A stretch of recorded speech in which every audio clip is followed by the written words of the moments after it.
টি-20 বিশ্বকাপের দুদিন আগে হয়ে গেল ক্যাপ্টেন্স মিট। প্রথমবার পাক ভারত ম্যাচ নিয়ে কথা বলেছেন দুই অধিনায়ক। বাংলাদেশকে বন্ধু হিসেবে আখ্যা দিয়ে না খেলার কষ্টে দুঃখিত বলে জানিয়েছেন পাকিস্তান অধিনায়ক সালমান আগা। আর ভারত অধিনায়ক সূর্যকুমার যাদব খেলার পক্ষে দল সব প্রস্তুতি নিয়ে রেখেছে বলেও জানিয়েছেন টিম ইন্ডিয়ার ক্যাপ্টেন।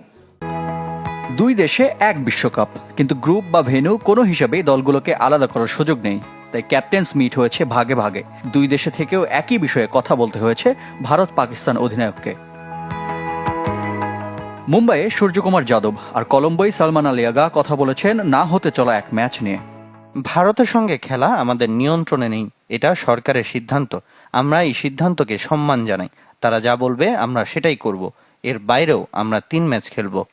আমার মনে হয় এটা নিয়ে অবশ্যই কেউ কাজ করছে, তবে মূল সিদ্ধান্ত আমাদের নিয়ন্ত্রণের বাইরে।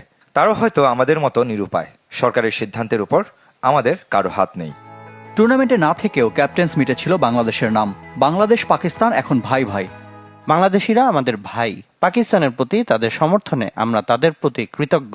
এবারে বিশ্বকাপে তারা খেলতে পারছে না, এটা অনেক দুঃখজনক। আশা করছি তারা এই টুর্নামেন্টও আমাদের সমর্থন করবে। ঘরের মাঠে আসরের প্রথম 2 ম্যাচ খেলবে মেন ইন ব্লুরা। এরপর পাকিস্তান ম্যাচের জন্য কলম্বো উড়াল দেবে সূর্যকুমার যাদবের দল। আমাদের অবস্থান একদম স্পষ্ট। তাদের সাথে খেলবো না এমনটা একবারও বলিনি, তারাই না করেছে। আমাদের বিমানের টিকিট কাটা শেষ, কলম্বোতে যাচ্ছি শিগগিরই। দুই চিরপ্রতিদ্বন্দ্বী গ্রুপ পর্বে মুখোমুখি না হলেও দুদলেরই বিশ্বকাপ শুরু হচ্ছে 7 ফেব্রুয়ারি।